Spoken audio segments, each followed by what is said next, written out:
morning to one and all present here. We have gathered here to celebrate the art of speaking.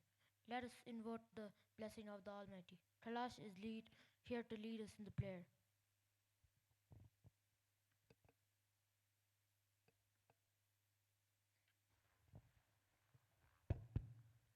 Please repeat the prayer after me. Our Father, who art in heaven, hallowed be thy name. Thy kingdom come, thy will be done, on earth as it is in heaven. Give us this day our daily bread, and forgive us our sins, as we forgive those who sin against us. And lead us not into temptation, but deliver us from evil. For thine is the kingdom, the power and the glory, forever and ever. Amen. Please be seated. Samrud of 7C is here to welcome the gathering.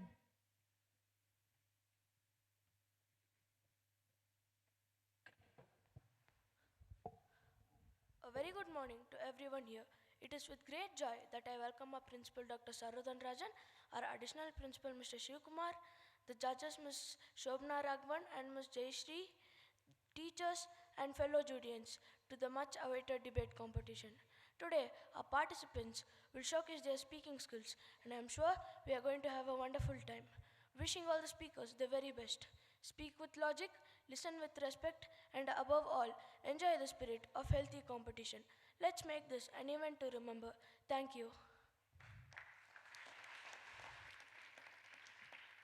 Thank you, Samrud. Speaking is a skill that empowers voices. So, let's enjoy the journey through words. We start with grade 6. Vaishnavi of Eternity House is here to speak on the topic Smartphones Make Us Less Smart. Let's play a quick game. Please be honest with your answer. When you are at home, do you check your phone first thing in the morning? Do you scroll mindlessly before bed? Do you get anxious if your phone is not around? If you say yes, your brain might already be hooked. I'm here to speak on the topic. Smartphones make us less smart. We live in a world where smartphones have become an extension of our hands and sometimes our brains. Smartphones are designed to grab our attention and never let go. The smarter our phones get, the less we seem to use our own intelligence. They might hurt our brains more than helping them. They take away time from real life talking and playing. Research found that too much phone use can make it harder to focus, weaken memory, and lower creativity. Teenagers who use smartphones too much have trouble sleeping, staying calm, or thinking clearly. They also show signs of mental health problems like anxiety and depression. Studies show that our attention spans have drastically decreased. We jump from app to app, notification to notification, never stay focused for long. Our memory, that's fading too. Today, people tend to rely on their smartphones for information and often forget important details they used to remember easily. In past, people could recall phone numbers and addresses without assistance, but now smartphones have changed that. We click photos and upload them on different sites like Facebook, WhatsApp, Instagram, and so on. We tend to check the number of likes, views, and comments.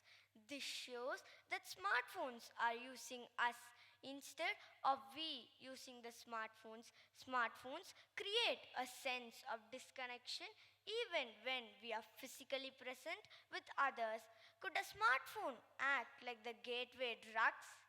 Yes, the more time kids spend on digital devices, the less empathetic they are. They tend to lose their creativity and innovation. Smartphones are incredible tools, but when we rely on them they weaken our senses. I conclude saying that it is okay to own a smartphone. What is not okay is to be owned by a smartphone. People are prisoners of their smartphones. That is why it is called a cell phone. Always remember, the smartest device we'll ever have is still the human brain. Thank you.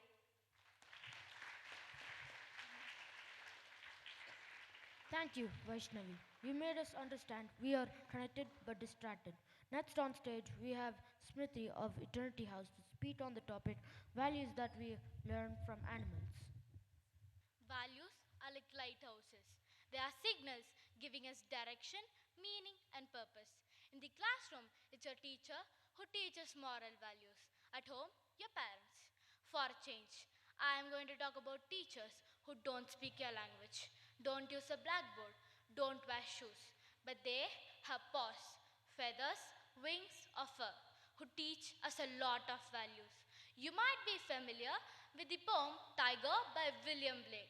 Tiger, tiger, burning bright in the forest of the night. Yes, tigers are known for their incredible physical strength, unique physique, and mesmerizing eyes. They are masters of patience and persistence. They wait for hours before they hunt their prey. They they teach us the importance of patience in our lives. Tigers are solitary creatures who rely on themselves for survival. They teach us the importance of self reliance. Tigers hunt only when hungry and are never greedy hoarders. For humans, it's important to follow the lessons of contentment. Tigers protect and nurture their cubs. They teach us the importance of caring for and safeguarding our loved ones. They also play a crucial role in maintaining the ecosystem balance. Finally, they teach us to respect the nature and circle of life connected with it. As teenagers, we always get told to soar like an eagle. What does this mean? It means aiming high in life. Eagles never fly at lower altitudes or be with other birds. So don't change your attitudes to match others. Eagles have an intense vision and focus on their prey. So set your goals and focus on it until they are achieved. Do you know eagles love storms? They face the challenges that comes with the storm. As humans, we should welcome challenges because they bring opportunities. An eagle can live up to 70 years, but when they reach 40, it has to die or go through a painful process of rebirth, which extends its life for 30 more years. The eagle takes its famous flight of rebirth and lives its life for 30 more years. They teach us a great value. Take risks in life. If you win, you can lead. If you lose, you can guide. It's we who drive our lives and not the other way around. Open up your minds and let yourself fly high like an eagle. I conclude saying that the animal kingdom serves as a classroom from which humans can extract valuable life lessons. Let's learn from animals and gain a deeper appreciation for our natural world and diversity of life on our planet. Thank you. That was a dynamic delivery, Smriti. The more we understand animals, the more we understand ourselves. Now I call upon Anumitra from Equality House to speak on the topic Smartphones make us less smart.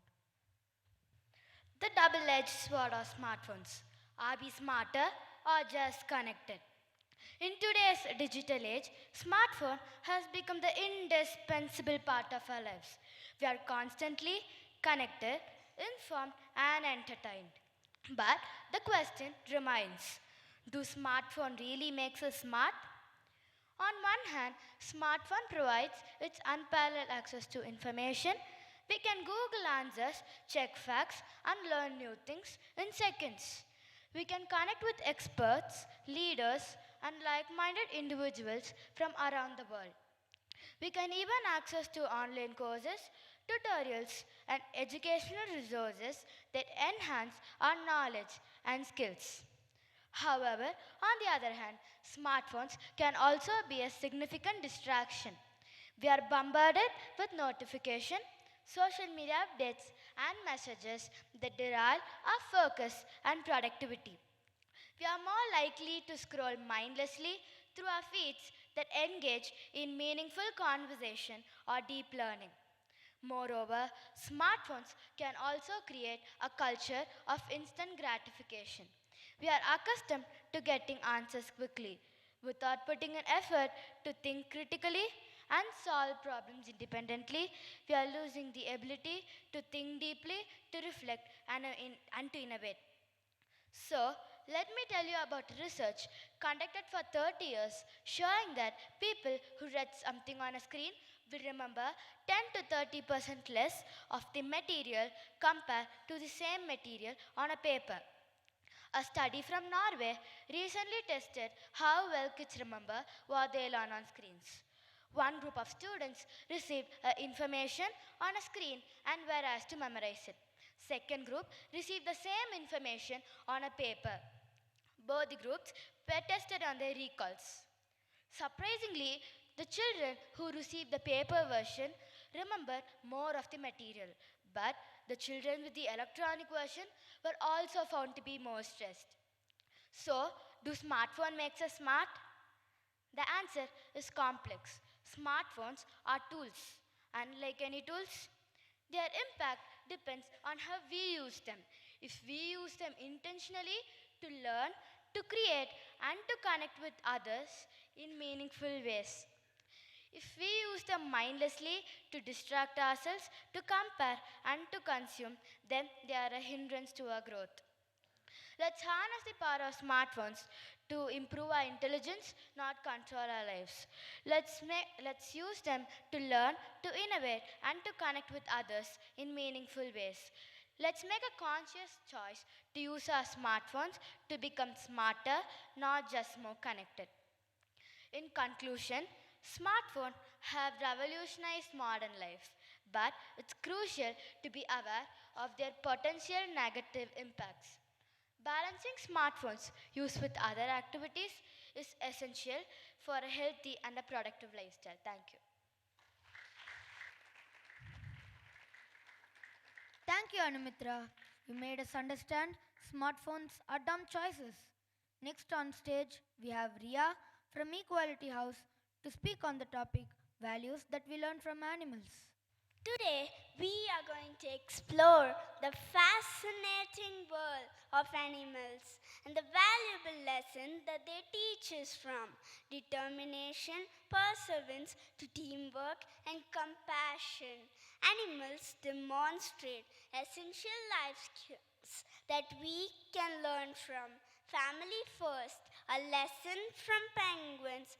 Today, let's take a moment to learn about a small but an incredible creature that lives in the coldest corner of the earth, the penguin, family born and care. In the harsh winters of Antarctica, where icy winds blow and food is hard to find, the penguins survive because they stand together. They take turns standing on the outside to shield others from cold. When one parent goes to find food, the other stays behind to take care of the babies. And when they return, they call out, and the chick recognizes the voice of its parents from among thousands. Isn't that amazing? Penguins show us that their family is about love, sacrifice, and protection. They teach us that caring for one another isn't always easy, but it is always worth it. They remind us that real strength doesn't come from standing alone, it comes from standing together. In our own lives, too, our family, whether big or small, they are the first person who teaches love, safety, and belongings. And just like that, we must learn to support each other, take care of one another, and never let anyone in our circle feel left out or alone. So, let's be like the penguins. Let's value the people who stand by us.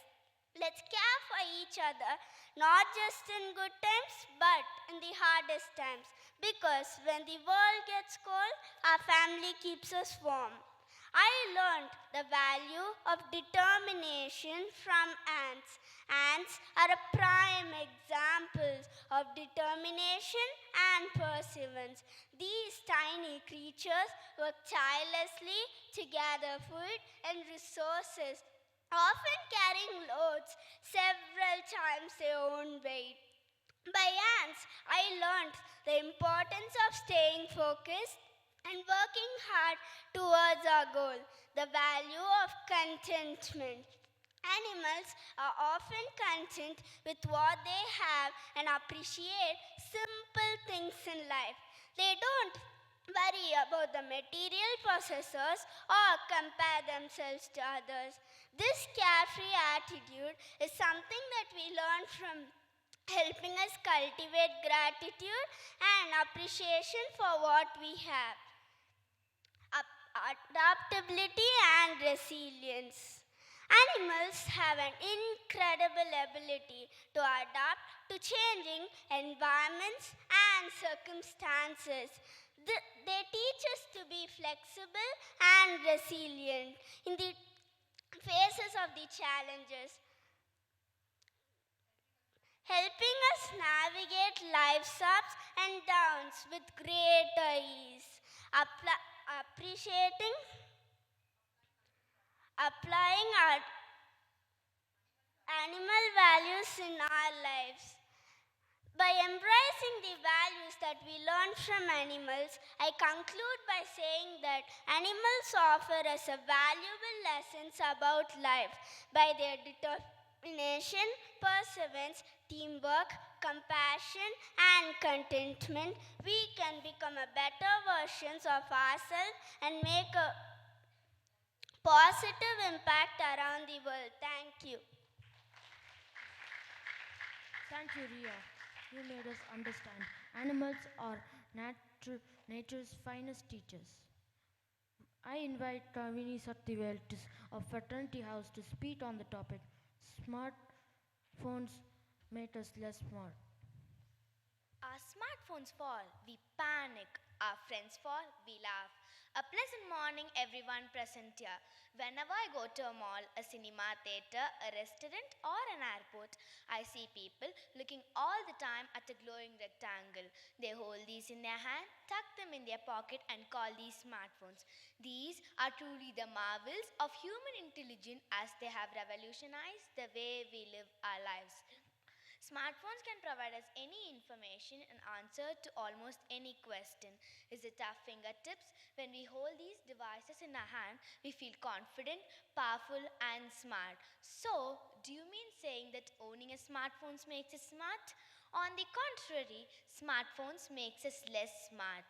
Being smart is not about having a stores of information in your pocket. It is about how to use the information. It's about critical thinking. It's about finding solutions to a complex problem. It's about finding solutions where everyone sees only confusion. It's about forming original ideas that have never exhibited before. Smartphones provide us lot of information and give us answer to almost any question. Is it our fingertips? When we hold these devices in our hand, we feel confident, powerful, and smart. When was the last time you really tried to find an answer to a difficult question or wrote an essay on your own? Gone are the days when we really wrestle with a question. I mean, the mental wrestling that strengthens our mind. Smartphones have revolutionized the way we live our lives and made us dumb and slaves. Let us reclaim our mind by having a genuine face to face conversation with people. Let us not forget that the true source of power lies not in the glowing rectangle but within each and every of us. Let us use smartphones for what they are. Thank you.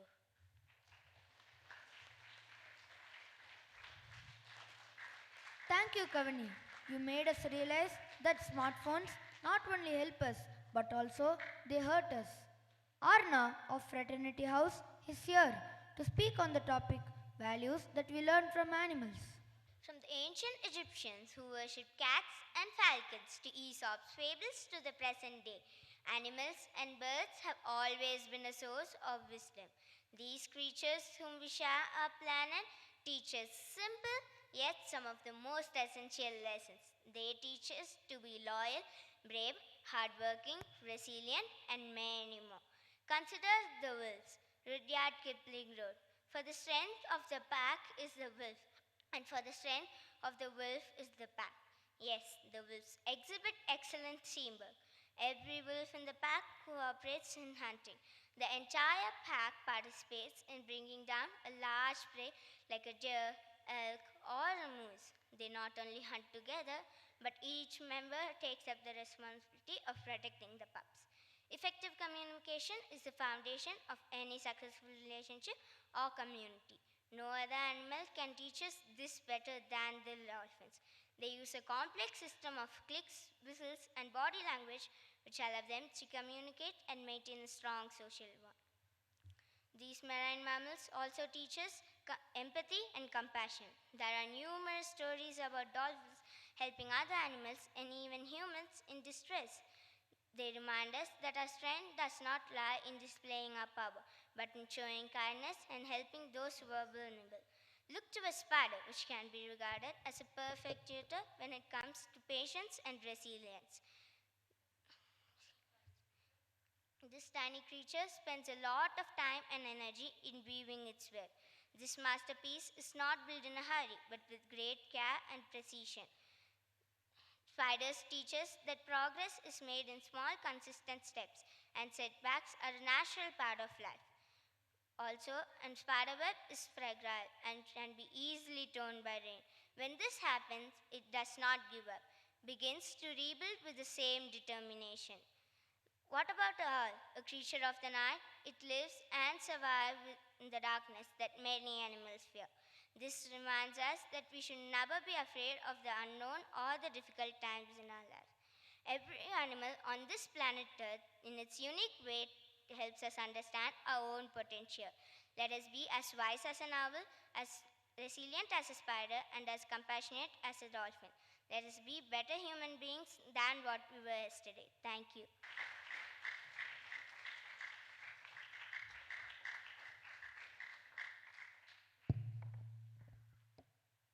Thank you, Anna. Animals teach us to live with purpose and love. We move on to grade 7. First on stage, we have Tanurika from Eternity House to speak on the topic Exams are a Burden.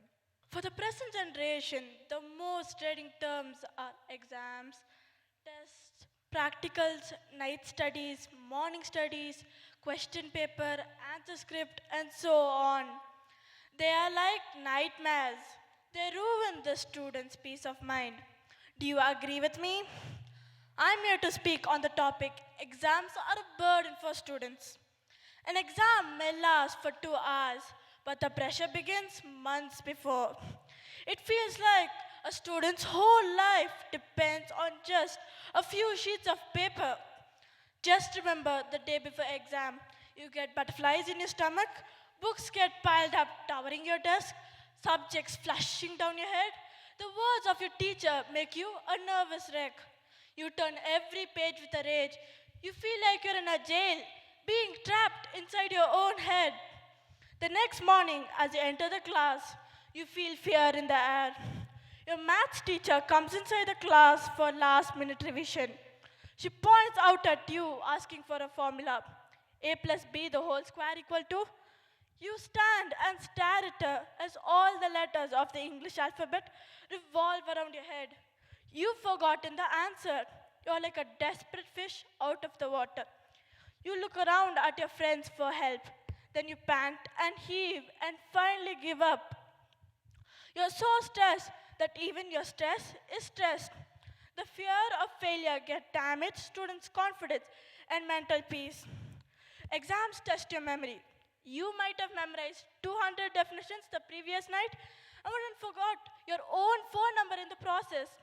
Students are compared by marks. This leads to jealousy and low self-esteem. Many brilliant students underperform exams due to pressure. Even Albert Einstein might have failed a few one-word answers, especially the ones with the option all of the above. Long hours of studying can lead to poor sleep, fatigue, headache, and other health problems. Sometimes, due to pressure, students resort to cheating. This creates this creates dishonesty in the system. Not everyone study at the same speed. When students score low marks, they lose their self-confidence. Your parents suddenly become spiritual during exams. As you walk into the room, you see lighting candles, whispering prayers as though you're going to a battlefield. The emotional toll of exams not only affects students but also their families. I conclude by saying, why judge a fish by its ability to climb a tree and student by written exam? Students are candles. Exams should not burn them out, but help them to shine better. Exams test your memory, not your intelligence. Thank you.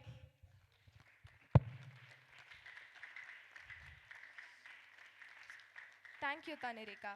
I agree with you. One test should not define a child's ability.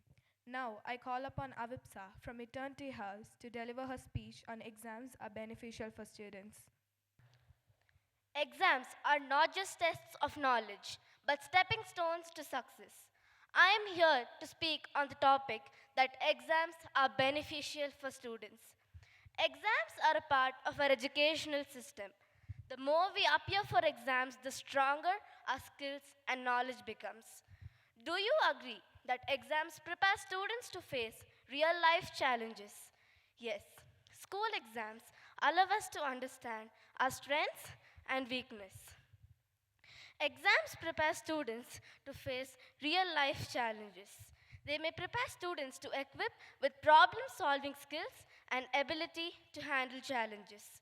When students work hard and score well, they feel proud and confident. Every student writes the same paper under same rules. Exams are fair and equal for everyone. During exams, students have to complete a set of tasks in a limited time. This teaches them how to manage time, stay focused, and perform under pressure. An exam evaluates the ability of learning. This teaches them how to manage time, stay focused, and perform under pressure. An exam evaluates the ability of learning.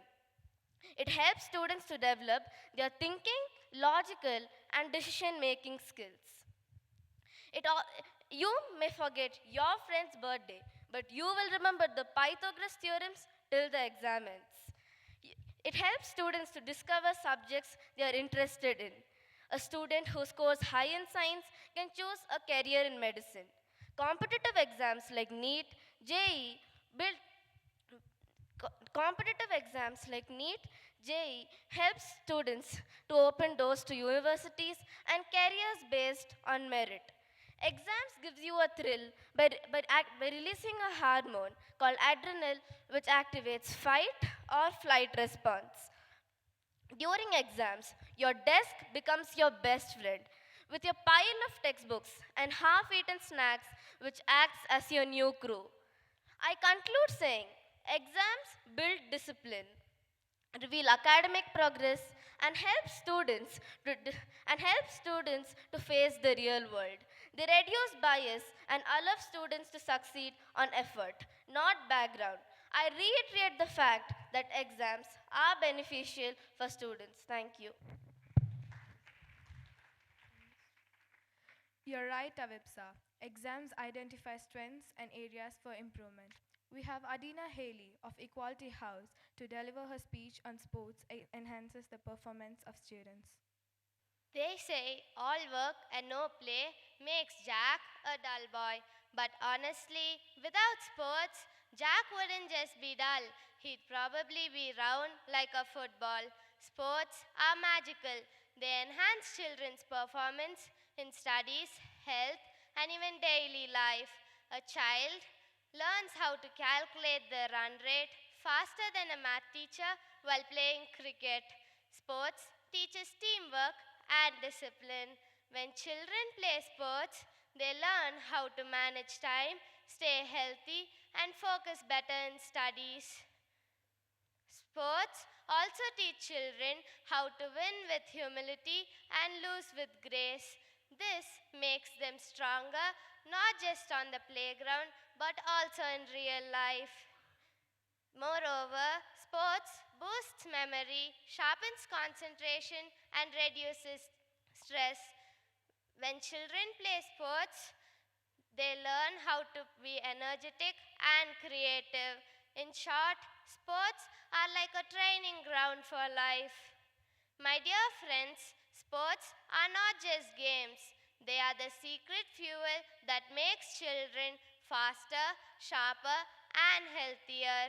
So, let us encourage children to pick up a bat, a ball, or even a skipping rope because every sport adds power to their performance. I would like to conclude with the following quotes. Sports build muscles in the body and confidence in the mind.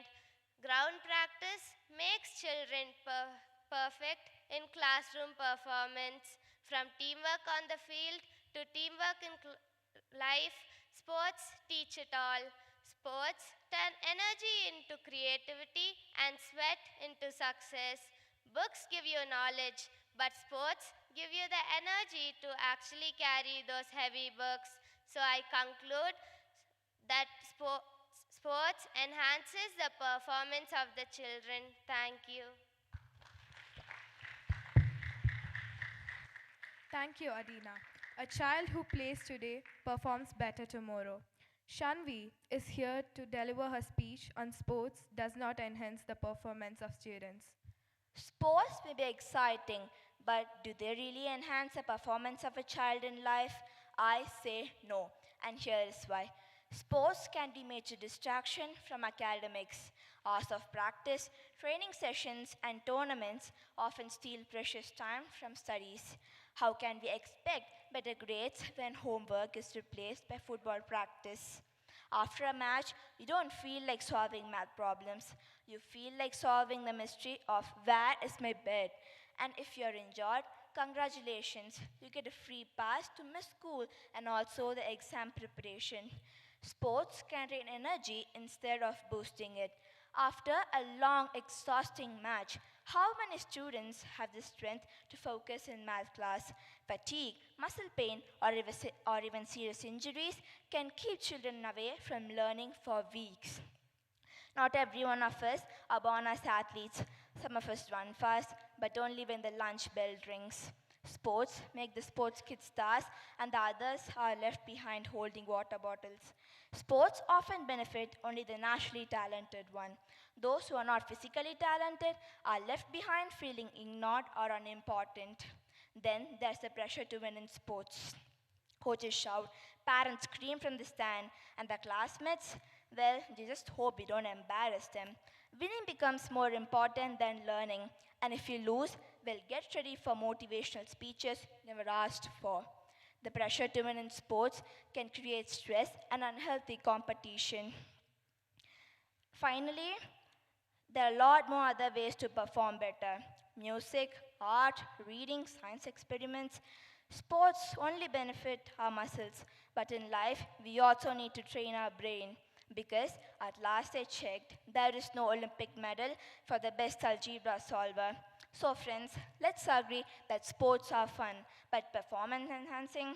Not really, unless, of course, you count running away from responsibilities such as sport. With this, I conclude by saying that sports does not enhance the performance of a child. Thank you. Sports are not a one size fits all path to success. Thank you, Shanvi, for that view. Moving on to Fraternity House, Akshara is here to deliver a speech on sports does not enhance the performance of students. A pleasant morning to everyone here.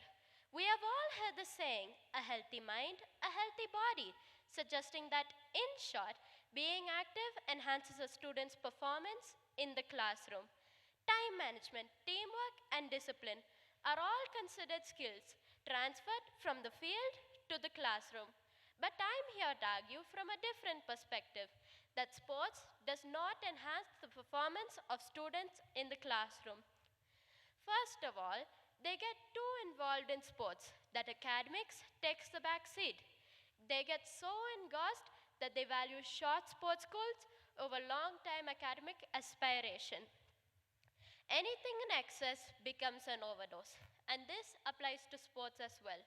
Say, a student on the football team may have to practice several hours after school and travel for games on the weekends. This leaves them exhausted and little time to do homework. And their commitment to sport may lead them to choose between a major exam or an important game. Secondly, valuable time is lost traveling for sports games. And when sports practice come in between school hours, he or she may lose a lot of classes and lectures. This files them a lot of work to do later on. And when they come back to resume classes, they find their classmates way ahead of them. Secondly, sports may lead them to become distracted. You never know what they're thinking of. They might be physically present in the classroom, but their mind is on the field and opponents. There is time for everything, but when a student is distracted, precious time is wasted. And when a student faces a severe injury, they might have to take even a month off to recover. This makes them fall miserably behind on academics. We've all heard stories of famous sports person struggling with basic academics later on in life. So, in conclusion, a disciplined athlete may be a disciplined student, but this is all a reflection on the child's personal character. Let us not forget that a sports person is respected, but an educated sports person is respected. Thank you.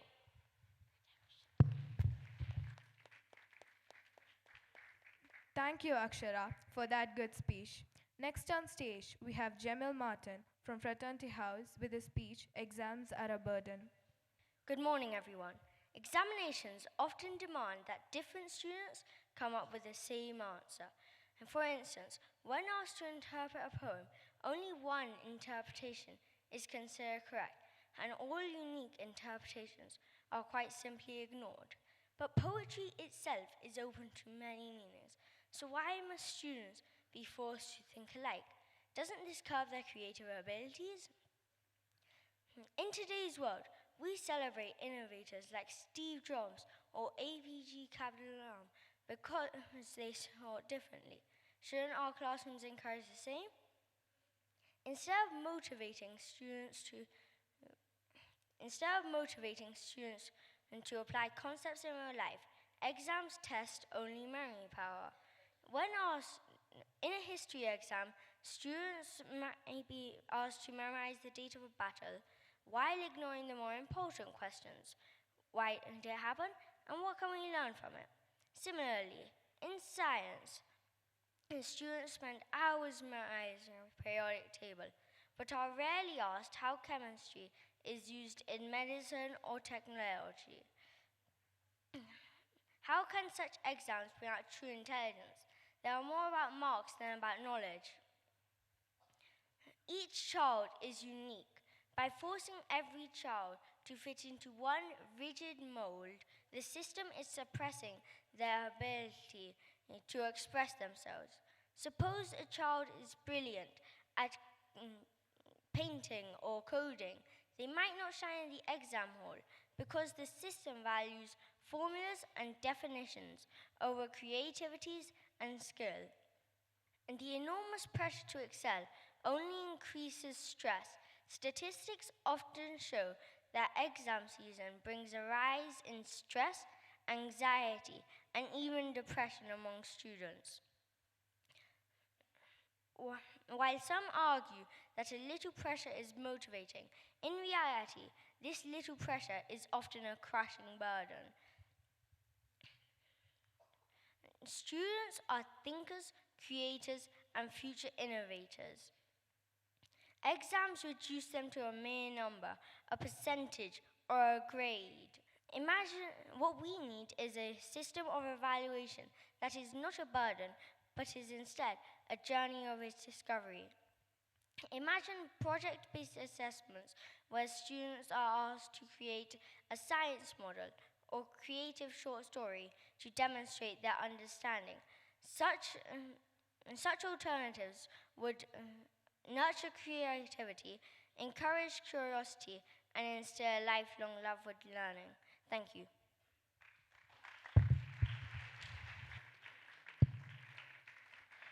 Exams spoil creativity and curiosity. Thank you, Jamil, for your views on the topic. We move on to grade 8. Joseph Ben of Eternity House is here to deliver his speech.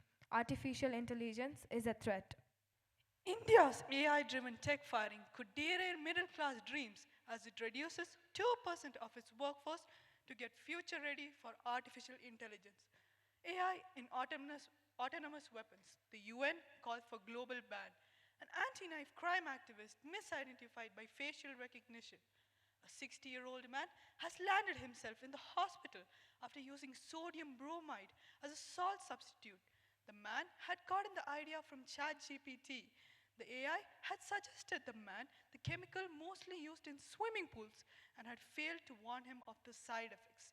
These are the latest updates which prove that artificial intelligence is a fundamental risk to the existence of the human civilization.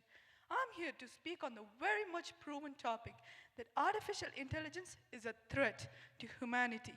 Imagine living in a world where every decision you make is influenced by an algorithm.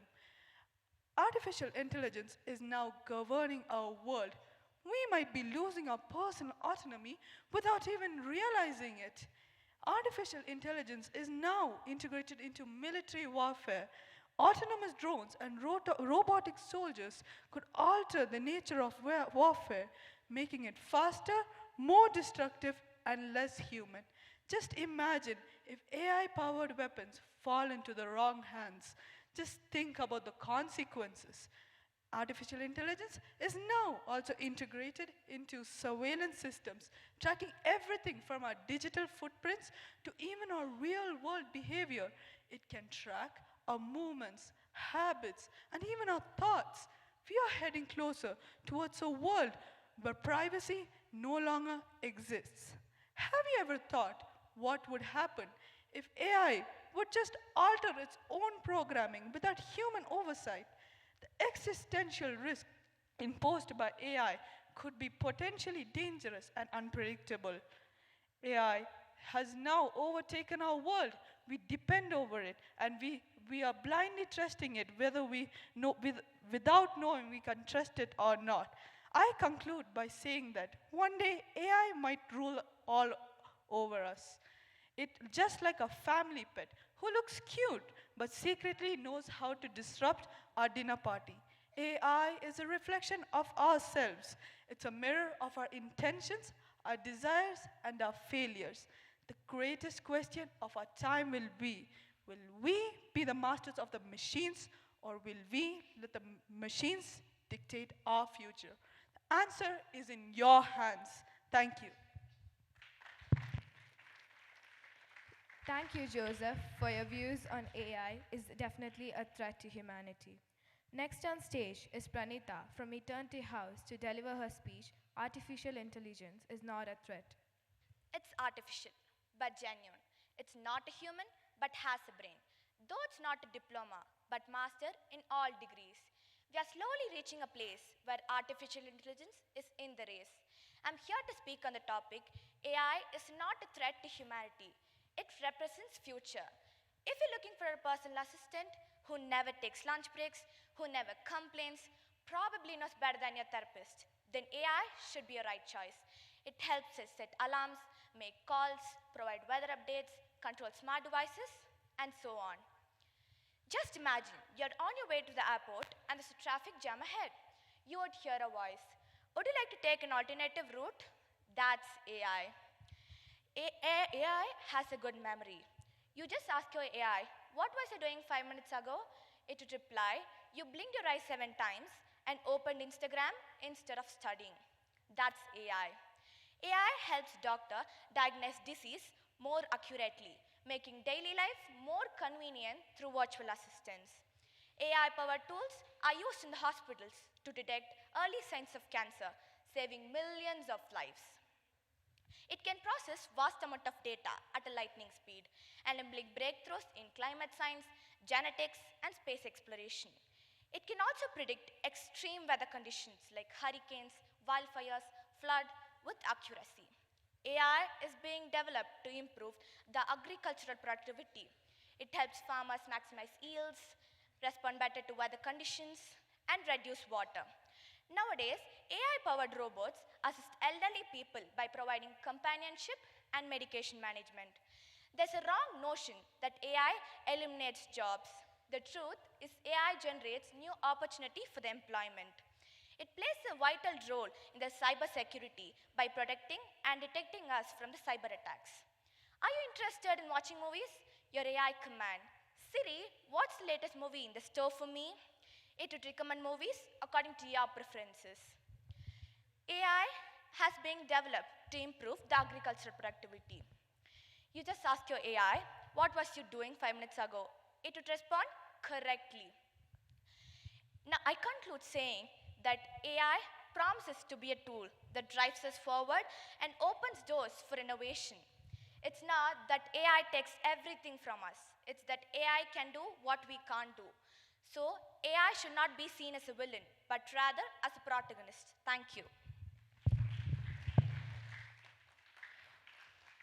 Thank you, Pranita. Instead of fearing AI, we must focus on using it wisely and ethically. Tej Kishore of Equality House is here to deliver his speech on the topic online shopping. Good morning, everyone. Today, I'm here to speak in favor of a wonderful invention that saved my time, my energy, and sometimes even my dignity. Yes, online shopping. Let me ask you a question. Have you ever went to a crowded mall on a Sunday? People pushing, no parking, long queues, the AC isn't working, and the uncle in the changing room is arguing for a 20 rupees discount for 25 minutes. Or rather, would you lie in your bed, in your pajamas, eating chips, and with just one click, boom, your jeans, your shoes, your mixer grinder, and even your dog food all delivered to your door? Exactly. Online shopping is a blessing. Offline shopping is an adventure and not a fun one. I once went to buy a t-shirt. I came back with a broken sandal, a severe headache, and a shirt that was 2 sizes smaller than mine because apparently the trial rooms were under maintenance. Or rather, you would just swipe, zoom in, and read 2,000 reviews, some from people who have clearly fought a war on those jeans, and click add to cart. No walk-in, no bargaining, no one yelling, buy one, get one free in your ears. Try going to your favorite clothing store at 2 a.m. Sorry, sir, we're closed. But Amazon, Blinkit, Flipkart, welcome back, insomniac shopper. We've really been missing you. I once ordered socks at 3 a.m. Don't ask me why, but I did. And they came the next day looking so confident like, we know you needed us in the middle of the night. In online, you can compare 10 brands in 10 seconds. You don't need to walk across the entire mall, up 3 escalators, past the food court, just to find one pair of shoes. Also, sales online are legendary. Offline, 20% off. But in online, flat 70% off, 200 rupees cashback, 15% discount with your bank card, and 50 rupees discount if your name starts with S. And at last, you would feel like you cracked a secret code. In offline shopping, salesperson, sir, buy this shirt. It's very trendy. Only 2 left. Me. Sir, I'm just looking. Salesperson, sir, this shirt fits perfectly for you. Slim fit, just like you. Sir, I know that it's too tight. Even my organs know them. But in online shopping, no one compliments your body. No pressure, just you, your Wi-Fi, and your cart. I once bought a shirt, and when I wore it, I realized it made me look like a traffic cone. I went to return it, and you know what they said? Sorry, sir, worn items can't be returned. But in online, I click return. The delivery guy picks it up, and he doesn't say anything. He doesn't judge you. He knows the pain. So yes, online shopping is 100% cheaper, easier, faster, and 100% less sweaty. Thank you, and may your next order arrive early, fit perfectly, and never turn out to be the miniature version of what you actually ordered. Thank you.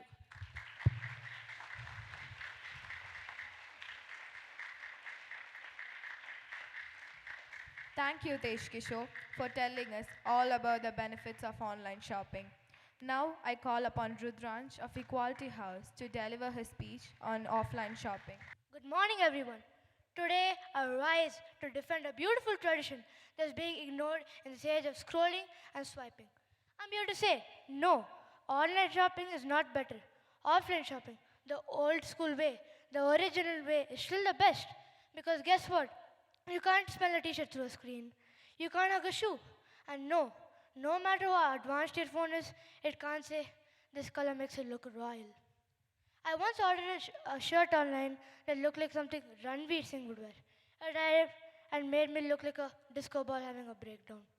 And yes, I wore it once to the bedroom alone. But in offline shopping, you try. You look into the mirror. You walk like a model. You ask your friend, be honest. How do I look? And they lie and say, amazing. But at least it's a human lie, not an online photo taken by some 7-foot model with perfect lighting. Offline shopping like true love. You see it, then you feel it, then you take it home.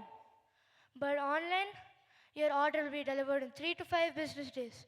What are even business days? Does Saturday count? What if it is raining? What if Mercury is in retrograde? By the time your shirt arrives, your birthday is over and your plan got cancelled. In a real shop, you touch the fabric, you feel its weight, you see the actual color. In online, the color looks red, it arrives, and it's orange. You ordered maroon, this sends you sunset tomato. What even is that? Offline shopping is all about vibes, that magical moment when you find something that says, yes, I belong to you. Buying offline means supporting local shopkeepers. Let's be honest, these uncles and aunties, they are national treasures. Shopkeeper, beta, this kurta will make your in laws love you. Me, I don't have in laws. Shopkeeper, try this, you'll get them soon. That level of motivation only comes from a real human being. Let's not forget, offline shopping is an experience. You try and wear clothes, your friend laughs, you also laugh. We eat momos after that. Can your Amazon do that? No. And if you're shopping with your family, there's drama, there's bargaining, there's your mom saying, you already have 7 of these.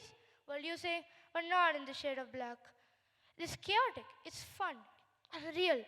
So, yes, offline shopping is not just about buying things, it's about the experience, the feel, and the human touch, and the samosas you eat after walking 5 shops.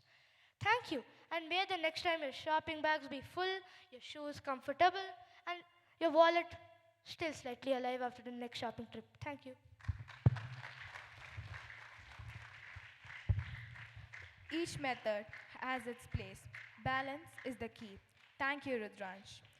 Dev Charan of Fraternity House is here to deliver his speech on online shopping. Online shopping, it's bad. It hurts the small businesses, it's killing communities. Respected judges and my dear friends, I would like to tell you a different story. Consider Shakti, a young woman in Bengaluru with a 5-month-old baby. She needs to buy groceries but can neither navigate the city's traffic to get to a supermarket nor leave her baby alone at home. She opens an app like Big Basket or Grofers, places her order, and within hours, the groceries are delivered to her doorstep.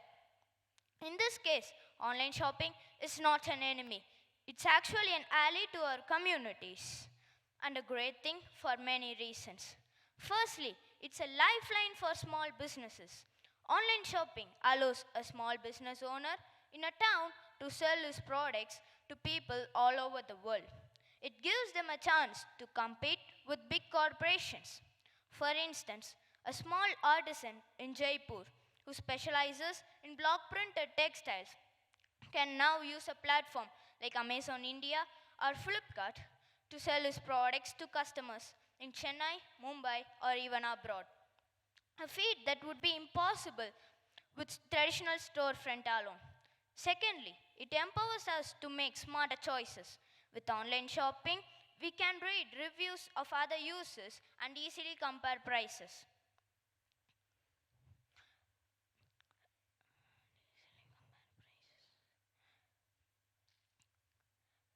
For example, before buying a new air conditioner or a home appliance, a consumer can read dozens of users' reviews, compare prices from different sellers, and get the best deal. Online shopping is also a necessity for many people. This helps those with disabilities, busy parents, and people who live far from a store get what they need. For a senior citizen in a metropolitan city, navigating heavy traffic and pollution to reach a market is a major challenge. Similarly, for a family living in a remote village, online shopping provides access to variety of goods from specialized medicines to quality electronics which are not available in their local shops. Online shopping also allows a person to shop anytime that suits him, as the stores are open round the clock, regardless of store hours or location. Online retailers frequently offer discounts, promotions, and coupon codes that helps a person save a significant amount of money. If we are not satisfied with the product, returning to an online retailer is much easier than going to a shop for an exchange of the product. I would like to conclude by saying that online shopping isn't a bad thing. It's a powerful tool that helps small businesses, gives us more information, and makes things accessible for everyone. It's a way to use technology for good. Thank you.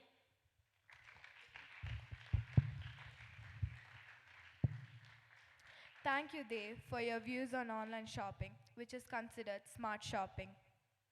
The last participant on stage is Suhan from Fraternity House. He's here to speak on the topic AI is not a threat. Glowing red eyes, tentacle like hands, machines turning on their creators, and future highly uncertain. This is how we often picture artificial intelligence. Respected judges and my dear fellow friends, I'm here to justify that artificial intelligence is not a threat to humanity, but our greatest partner in this timeless pursuit. Every time there's a great revolution, there's also uncertainty, which causes panic and confusion. People said vehicles will replace carriages, cars will replace trains, and they also argued that computers will replace millions of jobs. Creating meanings and finding beauty are the major traits of human beings. While AI can compose music like the great Mozart or the Oscar recipient A.R. Rahman, can it infuse feelings into its composition? It can write like John Milton or Robert Frost, but can it infuse meanings or emotions into its writings? No.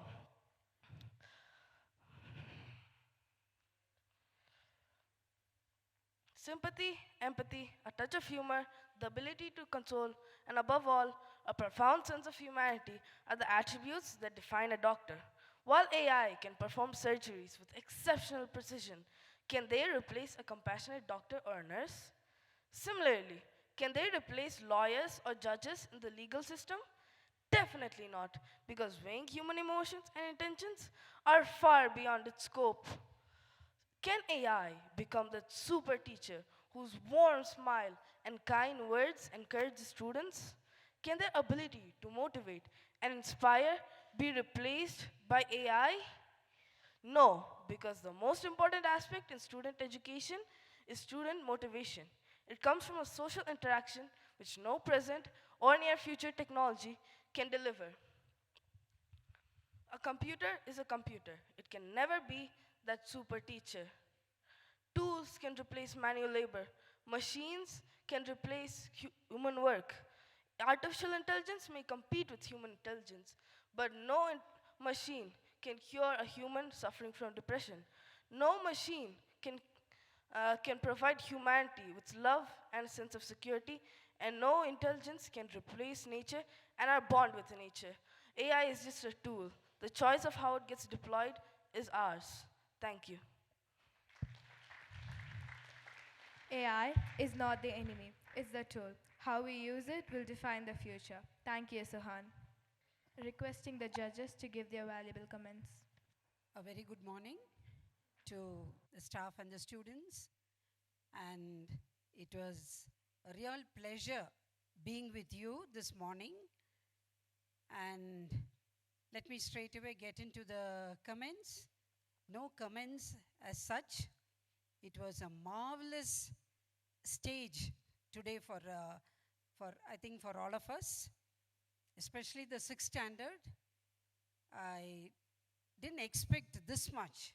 Okay, the confidence with which you people spoke, and I was so happy that class 6, I think it is only the girls. Why no boys in the class?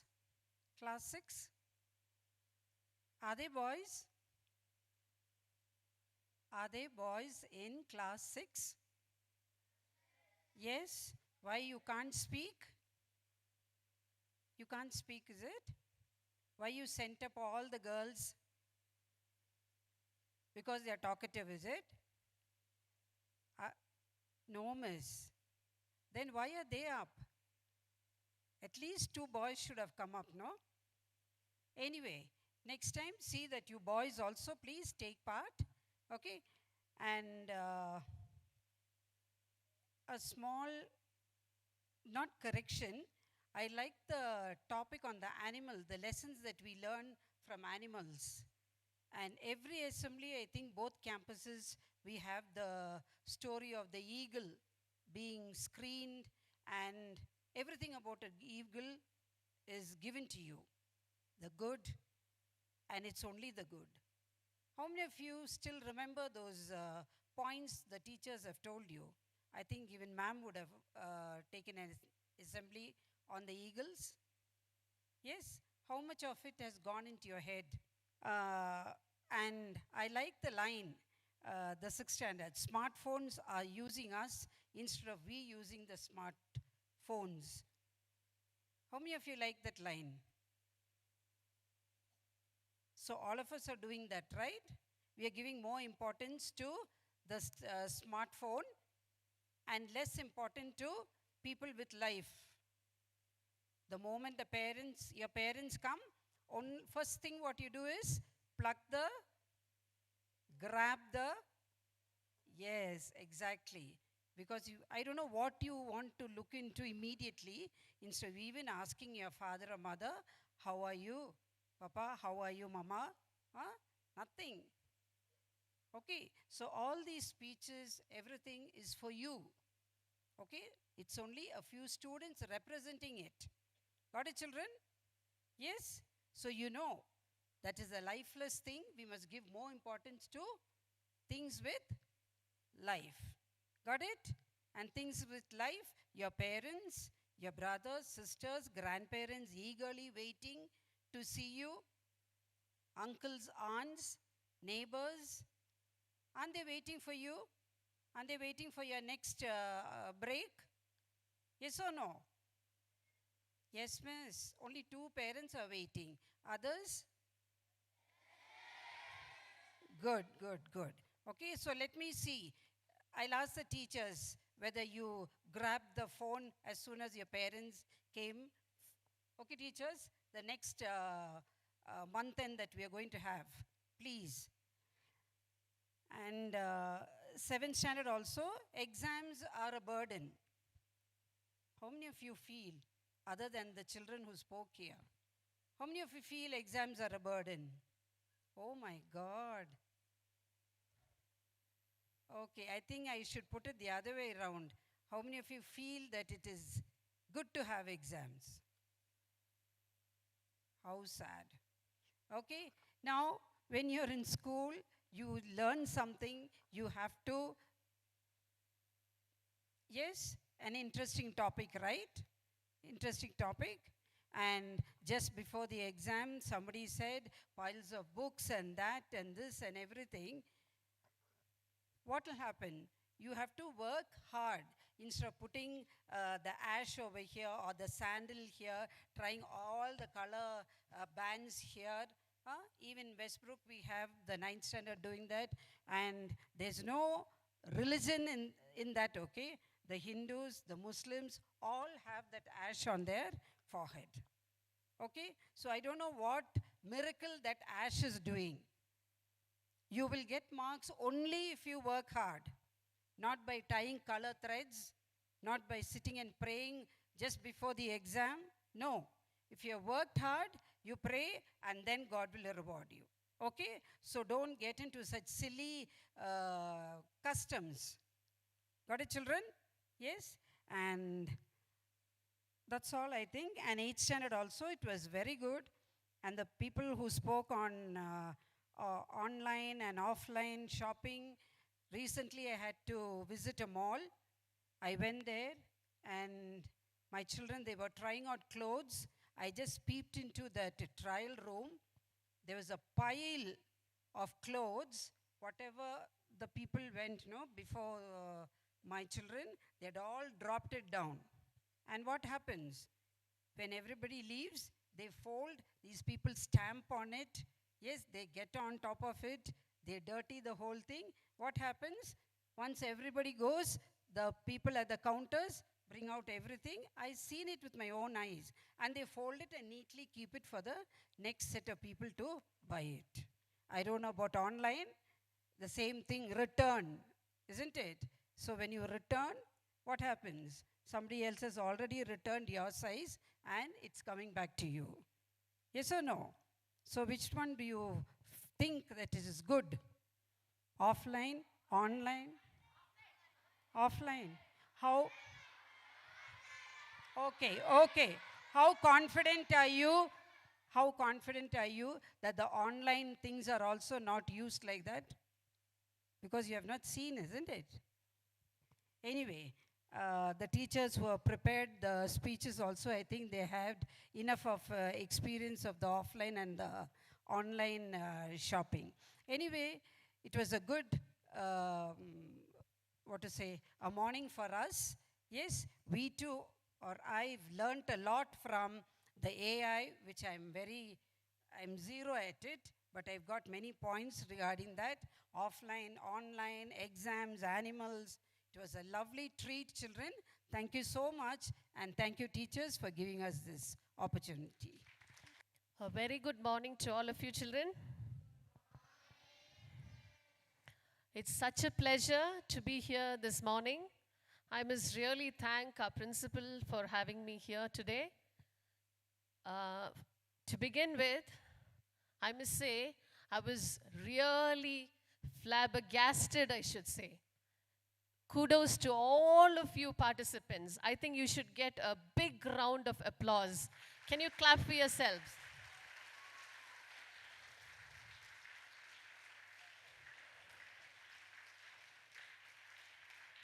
Yeah, that was a wonderful performance over here on stage by all the speakers. I was really taken away listening to all your speeches. So full of contents, so much of information, very, very thought-provoking. Individually, I think each one of you showcased your best. So I must really congratulate every one of you. And as for the 6 standards, as Shobnam has rightly put it, you were simply awesome.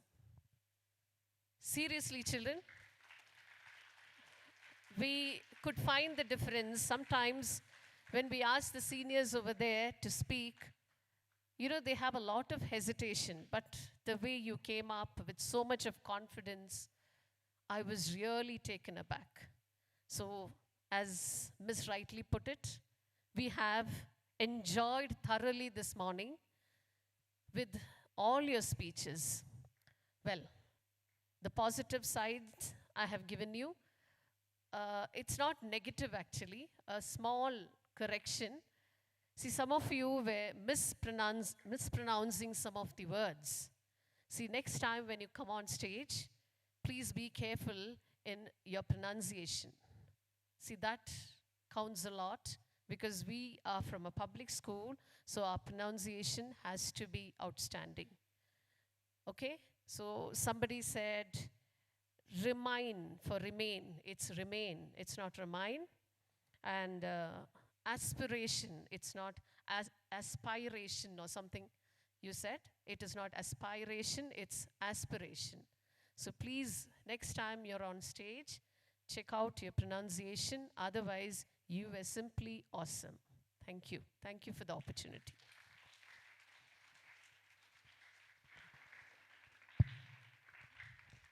Thank you, judges, for your valuable comments and corrections. Requesting our additional principal to give his comments and announce the results.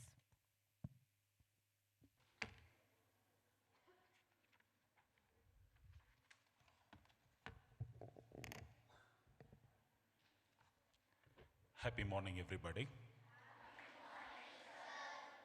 Did you enjoy? Yes. Actually, the great job done by all the participants. Marvelous job done. Isn't it or not? Clap for them, all the participants.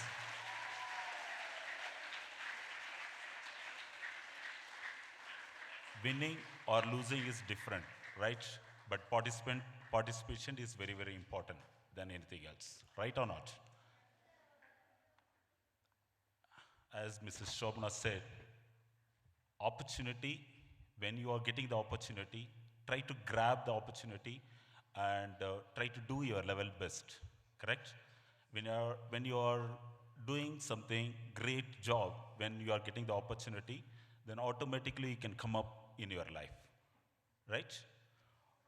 Always you won't be getting the opportunity. We had to utilize, you had to grab. Okay, thank you. And now I'd like to announce the result. You want to know the result? Okay. Sixth standard, among sixth standard, first place goes to Anumitra Equality House with 86 points.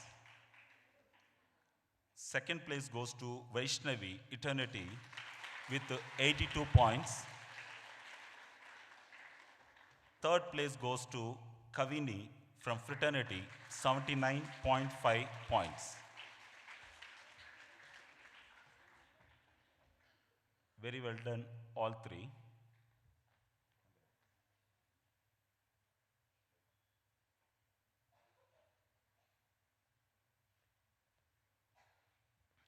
Carry on.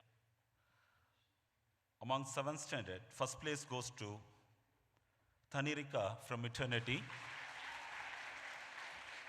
87.5. Second place goes to Akshara Fraternity, 86 points.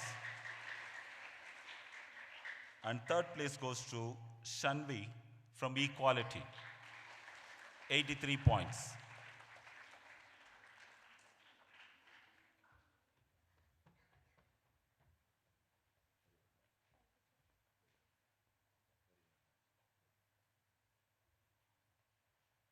Among 8th standard, can I start from third place onwards then? Yes? Third place goes to Joseph Ben from Eternity, 66.5. And second place goes to Tej Kishore from Equality, 67.5. And first place goes to Pranita from Eternity, 68 points.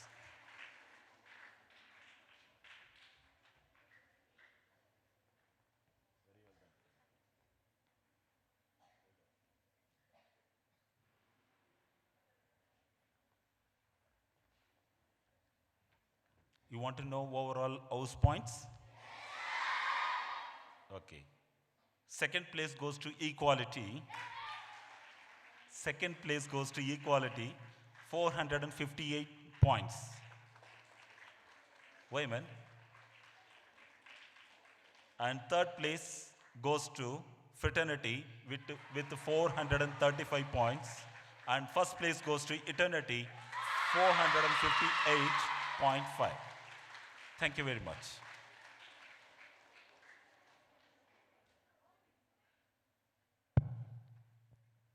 Thank you, sir.